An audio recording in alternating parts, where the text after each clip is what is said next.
Welcome to Tales, Tunes, and Tomfoolery starring Jerry Springer, along with Gene Galvin and me. I'm Megan Hills.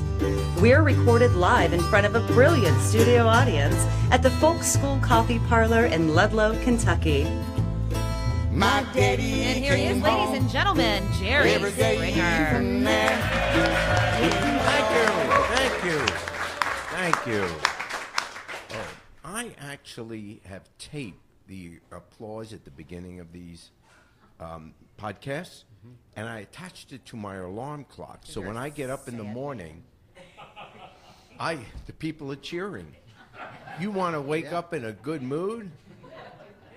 And then what I need is Jerry. Yeah. That'd be good. Maybe that No, you can do that at the no. end of the day. Not the same show. No, David.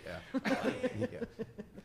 Boy, you know, lately I get a lot of negative feedback from corporate. I was going to say, just in general, as a person, about the show. And it's unending, and it comes in from every direction, from every person from corporate. I'm sure this is not true, but I feel like half my day is on the phone with corporate. Defend. Where is corporate? Right. I mean, if someone... I thought you knew. No. I just get calls. If someone said there's a meeting at corporate headquarters, where do I go? What city are they My in? meetings with them are always, and this is the new age, but it's always phone conferencing. Always. Sometimes Skype.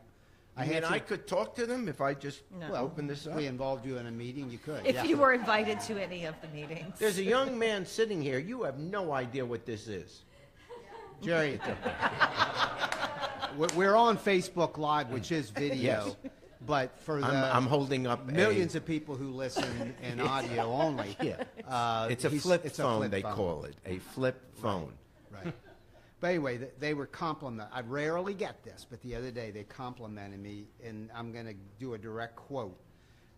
Thank you for stopping the lame-ass jokes, is what somebody from corporate said. What? When did you stop it, though, is the thing. I don't think we've done anything, because Jerry always was. What lame? They're bad. Well, I did, and this is not a joke, but I noticed when we came in, you stopped and talked to an elderly Oh, the gentleman elderly guy with the by hearing the door. aid? Yeah. Yeah. What was that all Well, about? well, I mean, he's a lovely gentleman. Where is he? And he's my got this. He's telling me he's got this brand new hearing aid. I'm not And participating. it's the finest. He said it's the finest hearing aid money can buy. I said, yeah, what kind is it? He said 4 o'clock. That was the correct response, And audience. nobody. Silence. We're close, Megan. We're Pin close. drop. Now you That's put me what in a we're bad shooting mood. for. Because he only, it's almost it's what there. he reacts to. If you feed him that applause and the laughter, he will keep telling But I'm jokes. in a good mood this week. So Well, actually, I didn't tell you. Actually, I am in a good mood. I just, with all the television stuff, I just signed a new television contract. really, Like Yeah. a cable contract? Yeah, a new cable contract. Really? Yeah. my God. And next Thursday, they're going to install it. I hate you. I forgot about that one. You snuck it in there. I helped you out there by Thanks. saying a cable. I would have screwed up the Hey, whole. you know what? It makes me so old. it makes me A think new of something. cable contract, right? Not a new television contract. A new cable contract. I'm going to try that again. Hey, I'm in a great mood. I just signed a new cable contract. Yeah, Jer? Well, Yeah. What kind is it? when I do that in the warm-up of the TV show, people start clapping, which is great. Oh, congratulations. And next Thursday, they're going to install it. So the other day I visited my grandparents who are in a They're not retirement- alive. talking about. You're as old as Methuselah. You don't have grandparents alive Megan, anymore. my grandparents. Gene, I'm not going to help you out here. Megan, I'm not the one to go to Megan, here, buddy. my grandparents Yeah. are at the New England Club in the eastern side of Cincinnati. It's a very nice retirement home. And maybe you visited people there, but there's like a lake out in front and a nice park bench. And I was sitting out there with my grandmother and grandfather like last Thursday. And my grandmother said to my grandfather, this is horrible. I have so many aches and pains. And my grandfather says, that's weird. I feel like a newborn baby. And my grandmother said, a newborn baby? He says, yeah. I don't have any hair, don't have any teeth, and I just wet my pants. There is such a special place in hell for you. That's pathetic. That's like John I McCain cannot said. John McCain, actually, the night he lost the election to Obama in '08. Yeah. You know, they asked him next night. He said, "I slept like a baby." Yep. And he said, "I woke up in the middle of the night and cried." Yeah, right. And that was about as funny as mine. I know. Yeah. Well, okay, so he's not a funny guy, Neither are you. You know, but he's honorable. I like John McCain. I think I he's do too. honorable. Yeah. Megyn Kelly, I think, had a huge media stumble, professional stumble, by having on Alex Jones. Well, it hasn't aired yet, and again, most people hear this in an archive. But at the time of the taping of this particular episode, last Sunday, she has this new NBC TV show. She left Fox News, came to NBC, told them, I don't want to just do politics, but because I remember I saw a quote recently, I don't love politics. So she wants to do a lot of different stuff. But on this night, she teased it last Sunday, an interview that's coming out this Sunday, Alex Jones. Who is Alex Jones? He has a podcast on Infowars, and he is a freaking evil maniac. This is a bad person. He's bad person because he's telling the families of Sandy Hook in Connecticut, he's telling the world that those children and those teachers and educators didn't die. So there was this huge gun violent shootout murder, mass murder at Sandy Hook Elementary in Connecticut. And of course, you know, I have grandchildren, and you have grandchildren. You have a niece who's, what, 6? Yeah, a couple nieces, yeah. Yeah, okay. So we all think of, I think of my grandkids, and I've had children as well. You think, what if I lost one of them in a tragedy, and then somebody comes along and goes into the public media and says, Gene's making that up. Gene's an actor. Yeah. And she brought him on. And I want to ask you a question because you're in the TV business and you've been in the news business and all of this, Jerry. So you are, all kidding aside, you're a good person to help us grapple with this.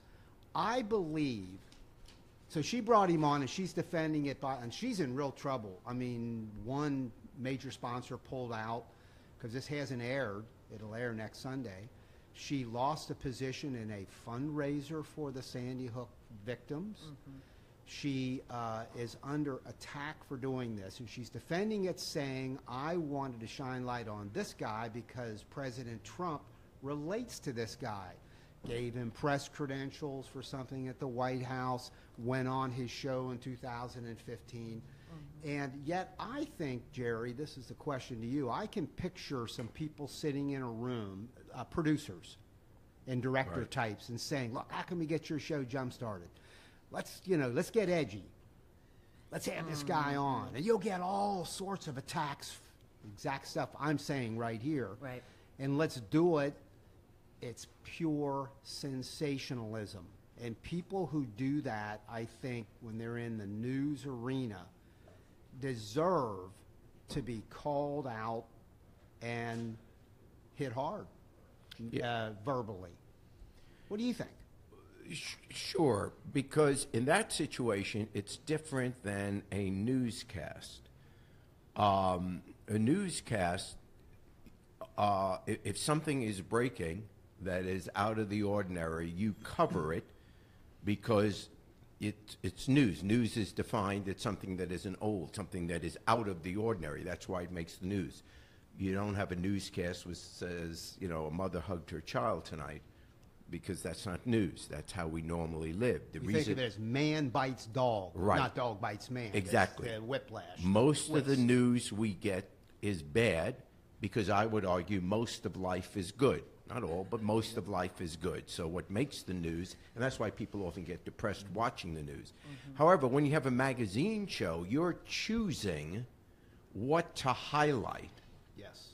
And if the magazine part was making a judgment that this guy is Looney Tunes and very hurtful and nothing good comes out of what he's saying, just pain to people, then that's one way to present it.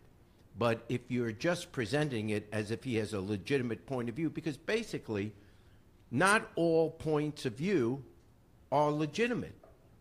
This business of, and it drives me crazy, covering not all things have the same credibility. The reason you're a journalist is because you're supposed to make judgments. So it's one thing to say there's a point of view and I don't want it heard because it's not a point of view I agree with. That's wrong. You got to give the sides a chance to be heard.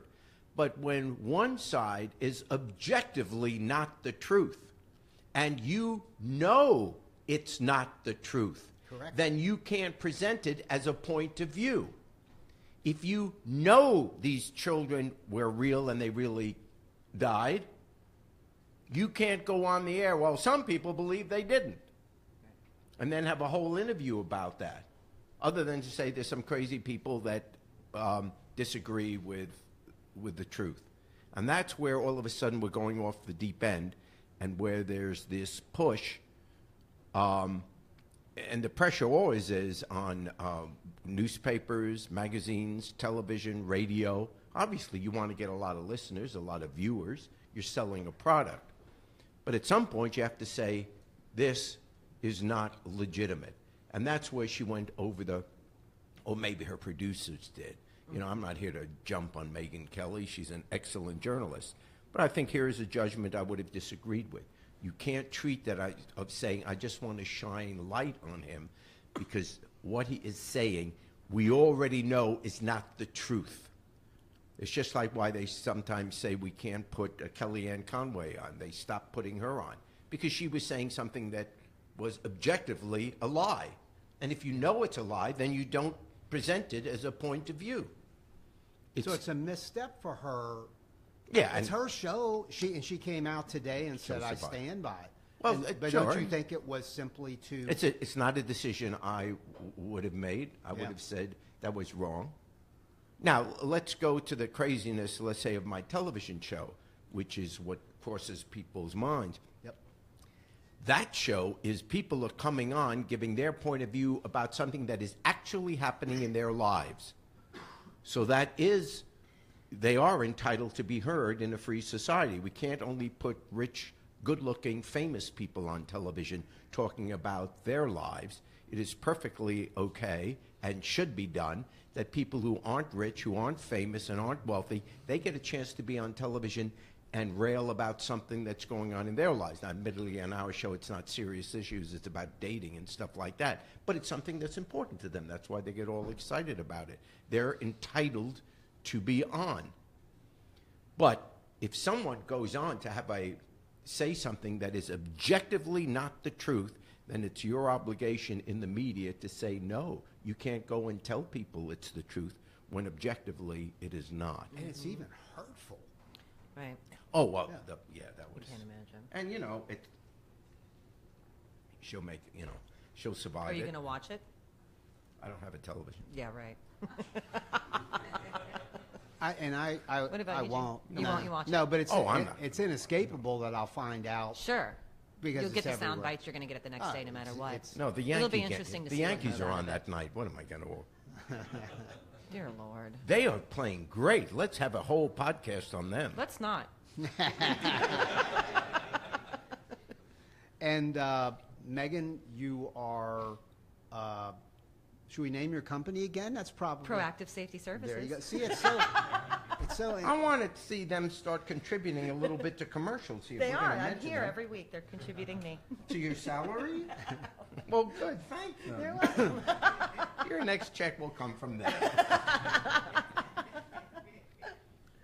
And let's see. I was going to recommend a dating site to you, not because I use it, because I don't use any dating sites, but Matchmaker, I guess. Is that the one where you have to fill out a lot That's of stuff? Match.com.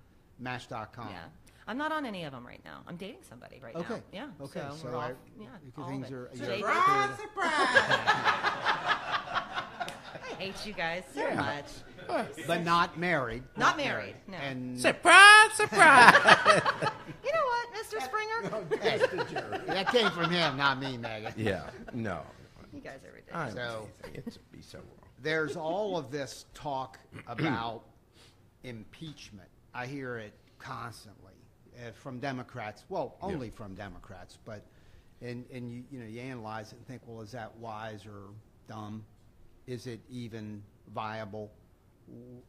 Have you sorted that out, Jerry, as to what all that talk means, and is it I'm warranted? evolving on that issue, actually. I'd start out, I'm going to give you a whole bunch of reasons why I think impeachment is the wrong way to go from our political perspective. And then I may wind up coming out on the other side. I'll start off by saying the reason I don't like impeachment, because I think it's a bad way to change administrations. What it delegitimizes whatever elections we have. Because every time, if it's too easy to have an impeachment, then all of a sudden, every time you lose an election, someone is going to think of some reason, and we're going to be, our whole future is going to be nothing but constant hearings from the losing side. In American history, only 2 presidents have been impeached, and Nixon basically was, because in 1974, the Republican leadership, Barry Goldwater and a couple of others, went to Nixon and said, you no longer have any votes in the Senate or the House. It's time for you to step down, or you're going to be impeached tomorrow or whatever. And so Nixon resigned. So basically, we've had 3 presidents in our history who have already faced impeachment. Andrew Johnson faced impeachment, and then when the Senate voted, he survived by 1 vote, so he wasn't tossed from office. Nixon, of course, as I just said, he actually resigned because he would have been impeached and the Senate would have voted him out. So count him as number 2. And then, of course, Clinton, he was impeached, but he survived because the Senate found him not guilty of the crimes that were talked about in the bill of impeachment, and so he survived. So we've had 3 in our history. However, and now we're talking about the possibility of Trump, and it's being raised primarily by Democrats. And so what you now have is that means we would have had 3 in the last 40 years and 2 in the last 20. That's too much. So my concern is it's becoming too easy as a means of having instability in our government. So that's the first reason I don't jump on the bandwagon the first time I hear someone scream impeachment. I also, from my political point of view, don't like the impeachment because it doesn't solve any of the policy issues. When I mean policies is this administration's work on health care, the environment, immigration bans, deportation of Hispanics, disenfranchisement of blacks, the Supreme Court, all these issues that we care about. Getting rid of Trump doesn't solve anything because, as you know, you got Pence next. And in some of these issues, frankly, just the issues, I'm not talking competence, just the issues, he's as bad as Trump or even worse. And then even if Pence went, because somehow he was caught up in the Russian thing, if he was, I'm not suggesting he was, but even if Pence went, then you got Ryan, Speaker of the House, he's next in line. So in terms of the policies that really upset us and make us so depressed, impeachment isn't going to solve any of those issues. So that's the second reason I don't like it. The third is pretty much it's a lost cause, at least at this point, because you got a Republican Congress and a Republican Senate, and the odds are you're not going to get enough to get an impeachment anyway with the Republican Congress. So there's a third reason I don't like it. The fourth reason is, at least at this point, if Democrats keep screaming impeachment, it's looking entirely too partisan, because it's the Democrats that are raising it. Remember, with Nixon, the Republicans finally, it was Senator Howard Baker on the Watergate Committee, the Republican, who raised the question, what did he know and when did he know it? So it was the Republicans that finally stood up and said Nixon must go. Right now, really, when you watch these hearings, whoever is coming to testify, except sometimes from questions from McCain or Graham, basically it's still Democrats versus Republicans. And if it's only Democrats, even if there's cause, it's still going to look partisan. And the negative of that is that that's going to hurt Democrat chances in 2018. Because all the legitimate arguments against Trump will be lost because anything Democrats say, they'll say anything just to get rid of Trump. They're upset that they lost the last election. So it's not helping Democrats to be talking about impeachment now. Let the investigation go. Let's see where it takes us. But it shouldn't be a campaign thing at this point. So that's another negative. And then there are those that say, well, we don't have any proof yet of a statutory crime. And therefore, if, where's the there, that you always keep saying.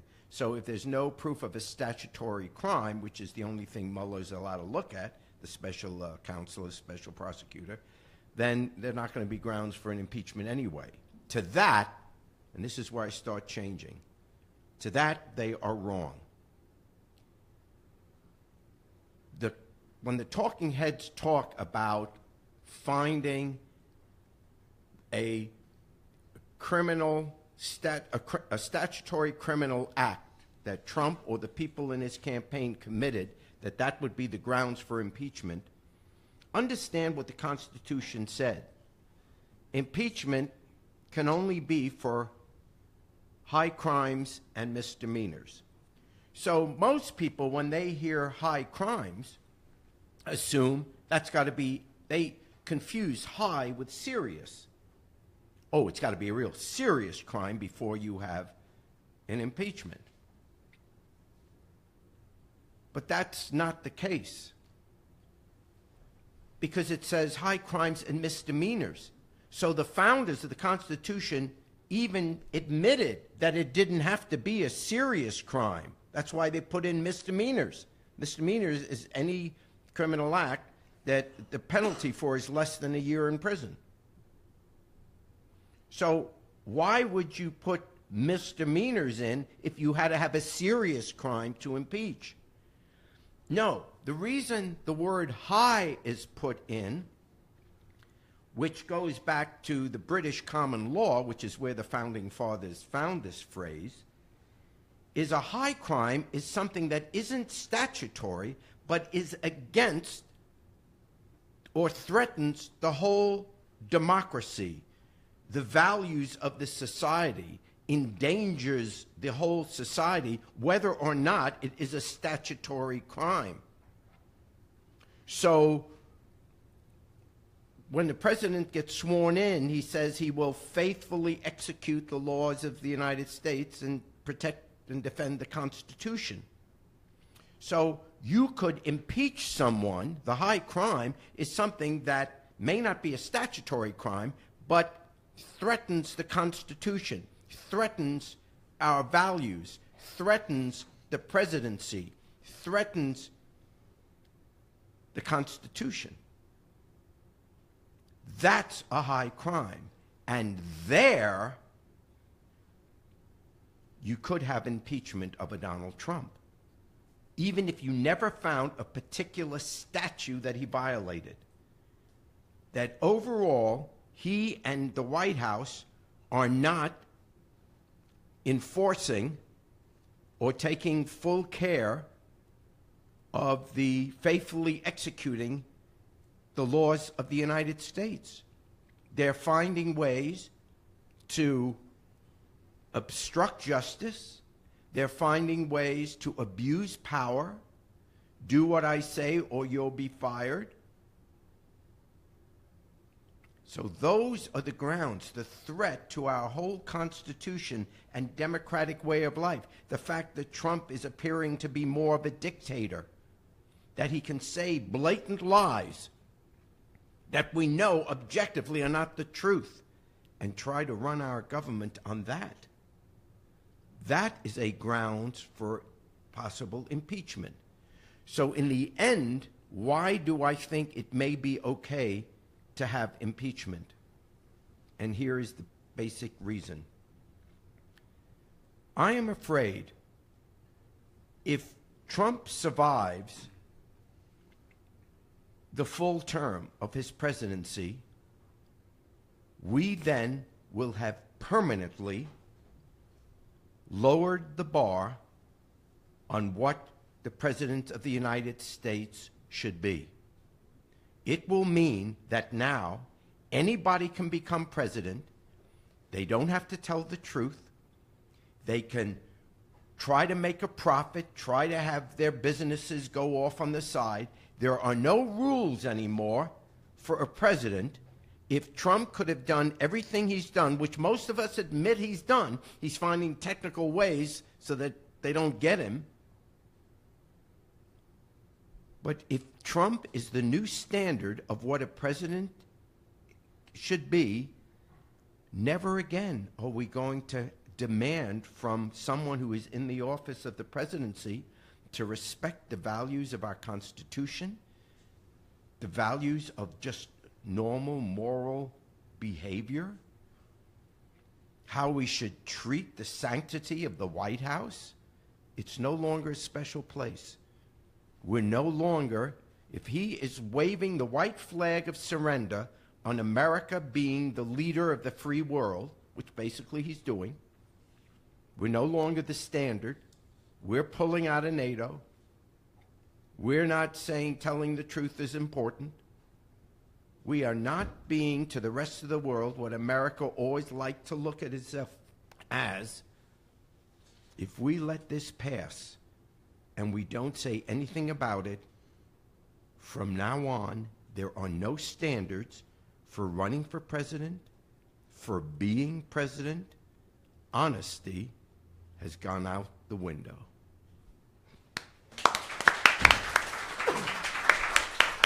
Yep, good analysis. Hey, I'm going to ask Elk Creek to come forward. Elk Creek is our musical group for the evening, and these guys, great energy.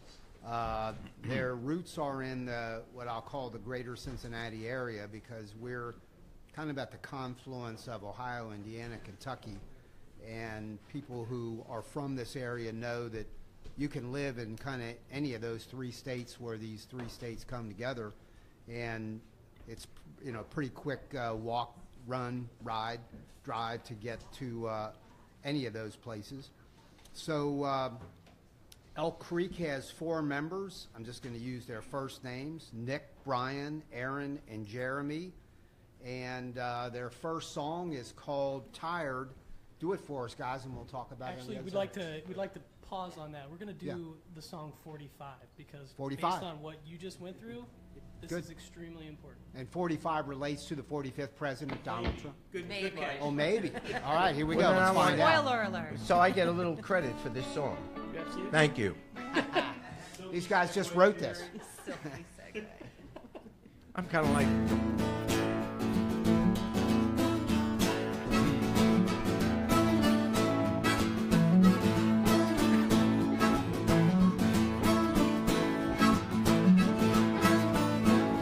Well, I stepped out of a fog, shrouded in HTV trash.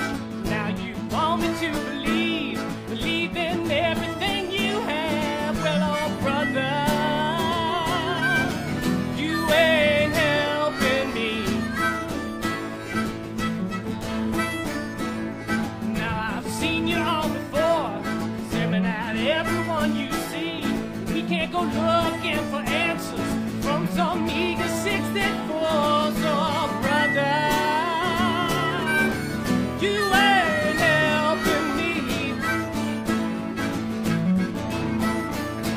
Yeah, I said, brother, yeah, you ain't helping me.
You ain't helping me.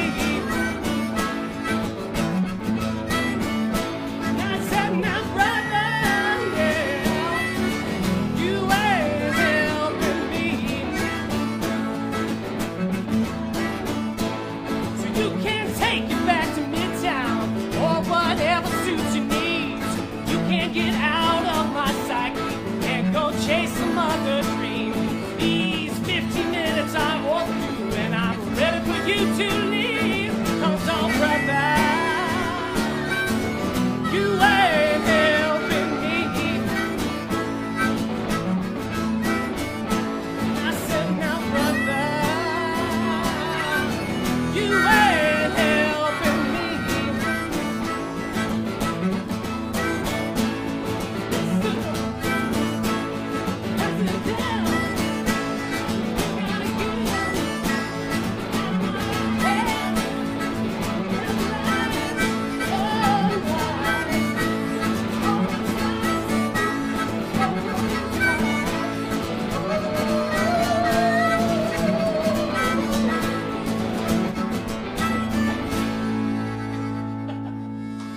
Oh, yeah.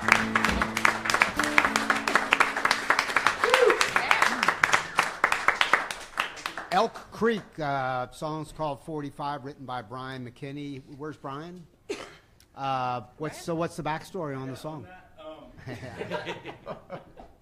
That pretty simple backstory, I guess, going back a year and a half ago, being just as weirded out and terrified of seeing Donald Trump giving speeches about how he's going to do this, and it kind of all started from that line there in the chorus, just me kind of open mouth watching the TV, like, you ain't helping me. Yeah. That's kind of where it started. Gotcha. Build out from there. So. All right. And Elk Creek, are you guys all from the greater Cincinnati area, Cincinnati, or some from Kentucky, or? Yeah, we're from Ohio. Okay. So You can confess to it. sorry, I know. So me, Jerry Brown, and Brian here, we kind of grew up in the same area, right outside of Trenton, Ohio, just in that area. The nowhere land between Cincinnati and Dayton. Yeah. Sure. We're familiar with the smells of manure and Yeah. things like that in the Yeah. in the fall. There you go. All right, do a second song. This is called Tired. Oh, All right. And Tired was written by Jeremy, correct? Yeah. Jeremy Brown. All right, here we go. in 1 second.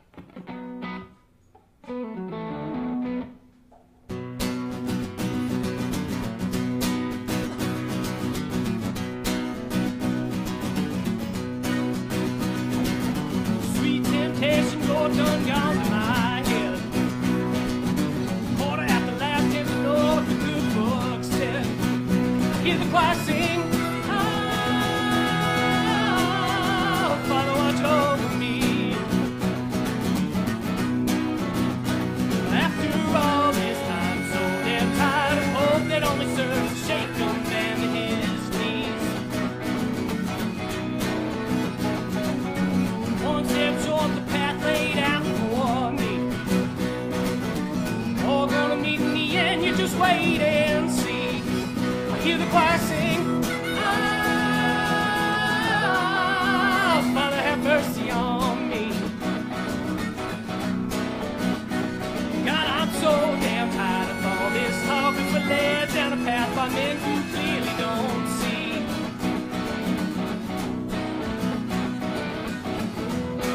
Put your words on to me.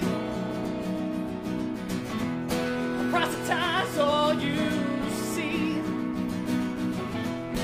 Don't question what is spoken through me. In the touch of my hand,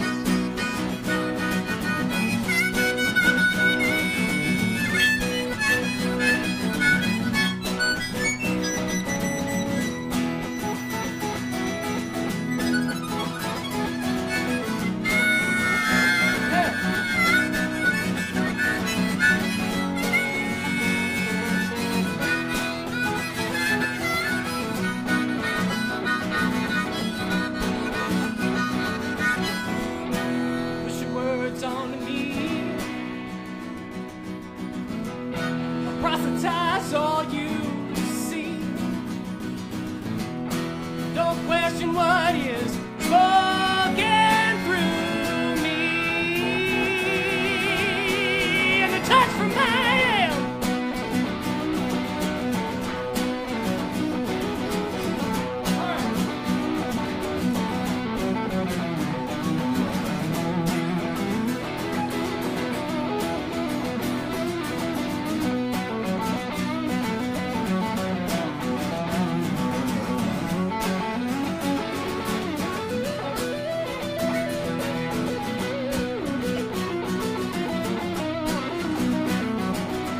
Sure enough, all gonna pay for what we believe. As time didn't give it a path, I'll show to your creed. I hear the choir sing, ah, Father have mercy on me. All your wasted time spent spreading the word of a tired old book you're too stupid to read. All your wasted time spent spreading the word of a tired old book you're too stupid to read. All your wasted time spent spreading the word of a tired old book you're too stupid to read. Whoa. Yes. Bravo. Thank you. Elk Creek, hey, where can people hear your music? Well, we have 2 albums that we've released, all original albums. We've been a band for about 4 years. Yeah. So we've played a lot of shows. And iTunes, Spotify, Google Play. it's all there. Okay, sounds good. Elk Creek. yeah. We saw the CD shelf out front here, and we'll bring some by sometime. Okay, Oh, please sounds do. good. We Yep. didn't bring them Pretty- today. All right, Swag bag today. take us I out. said we're a truly independent band, which means we rush here after work. All right, there you go. Separate. Take us out on Down by the Riverside, and Jerry Springer will get the second verse. This'll if it's do all it right. for you. This will do it. This'll This sell the one? merch. You can Just say like goodbye that. to those day jobs, gentlemen. It's all This is here it, up. man. There's a Grammy in your future. Yeah. Grammy and Here we go. Elk Creek, Down by the Riverside.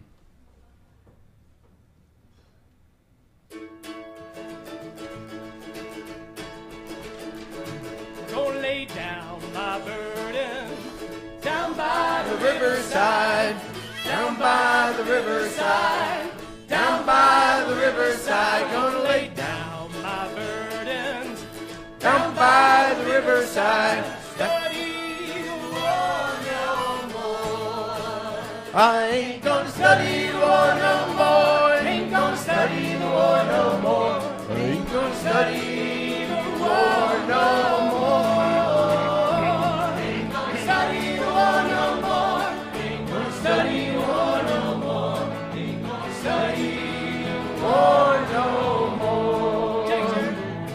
Gonna lay down my sword and shield down by the riverside, down by the riverside, down by the riverside. Gonna lay down my sword and shield down by the riverside, down by the riverside. I ain't gonna study war no more. I ain't gonna study war no more. Ain't gonna study war no more. I ain't gonna study war no more. Ain't gonna study war no more. I ain't gonna study war no more. Y'all come back now, you hear? Thank you, Jerry. Nice going, guys. Thank you. You're not here next week, right?